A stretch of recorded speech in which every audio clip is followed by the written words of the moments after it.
Assalamualaikum warahmatullahi wabarakatuh. Salam dan bahagia. Baiklah, di sini saya Sayyidatul Rofiah dengan NIM 20200159191 akan menyampaikan PowerPoint dengan judul File Transfer Protocol atau biasa disebut dengan FTP.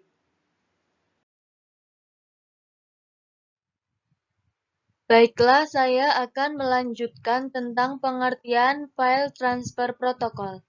File Transfer Protocol atau FTP adalah sebuah protokol internet yang berjalan di dalam lapisan aplikasi yang merupakan standar untuk pentransferan berkas atau file komputer antar mesin-mesin dalam sebuah internet network. FTP merupakan salah satu protokol internet yang paling awal dikembangkan dan masih digunakan hingga saat ini untuk melakukan pengunduhan atau download dan pengunggahan atau upload berkas komputer antara FTP server dan FTP client. FTP server mempunyai tujuan melakukan pembagian data dan menyediakan layanan implik remote komputer. Selain itu, ia juga menyediakan layanan penyimpanan untuk pengguna komputer serta layanan untuk transfer data yang lebih efisien.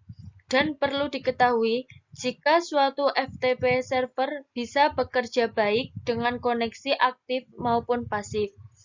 Sedangkan FTP client adalah perangkat lain atau komputer yang meminta layanan tukar-menukar data pada FTP server.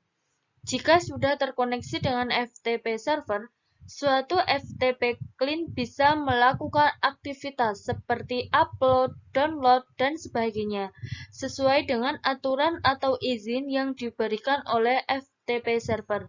Sebagian besar FTP client menggunakan koneksi pasif karena dianggap lebih aman.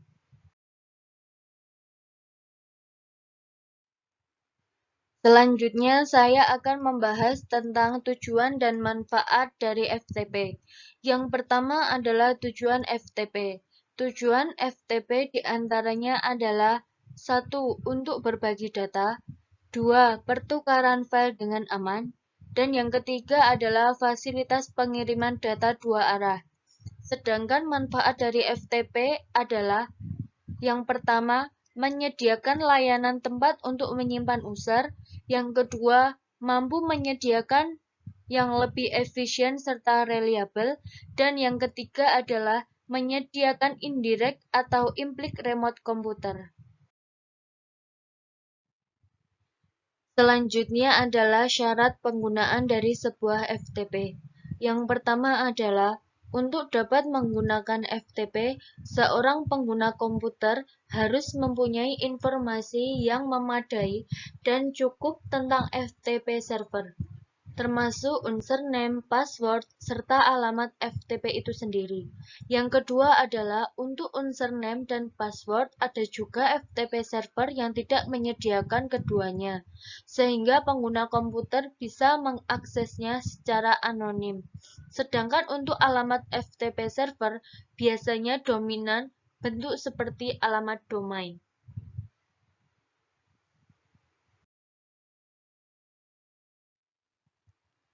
Selanjutnya adalah cara kerja FTP.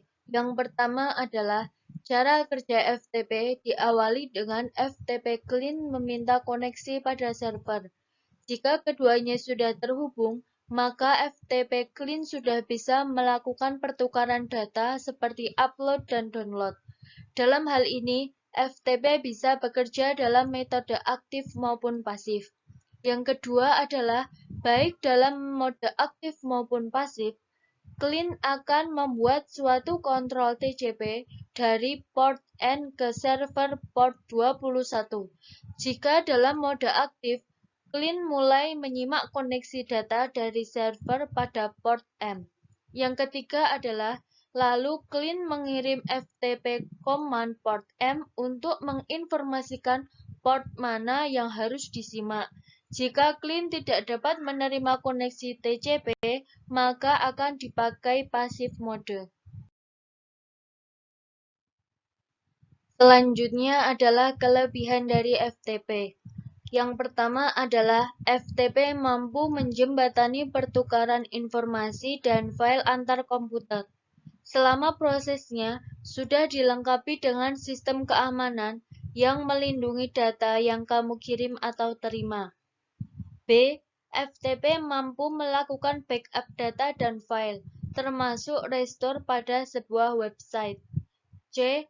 Transfer data dan informasi melalui FTP sangat mudah dan efisien. D. FTP dapat digunakan sebagai indirect komputer atau implicit remote komputer. Kelebihan yang lainnya adalah FTP memiliki sistem keamanan enkripsi pada jaringan yang digunakan sehingga tidak perlu khawatir akan peretasan data pribadi. FTP memiliki tugas sebagai fungsi penyimpan, di mana data yang dikirimkan tidak akan dihapus atau hilang oleh perangkat elektronik lain. Materi selanjutnya adalah kelemahan dari FTP. Kelemahan dari FTP diantaranya adalah A. Sangat bergantung dengan adanya sistem keamanan enskripsi. Tanpa ada sistem keamanan enskripsi, maka FTP tidak aman digunakan untuk transfer data dan informasi. B. Desain yang tidak begitu kuat sehingga bisa membahayakan administrator karena minimnya informasi tentang faktor resiko yang akan dihadapi. Dan yang terakhir adalah kesalahan dalam menyampaikan informasi sering terjadi sehingga administrator sulit memahami informasi yang diterima. Baiklah, sekian PowerPoint dari saya. Kurang lebihnya mohon maaf. Terima kasih atas perhatiannya. Wassalamualaikum warahmatullahi wabarakatuh. Salam dan bahagia.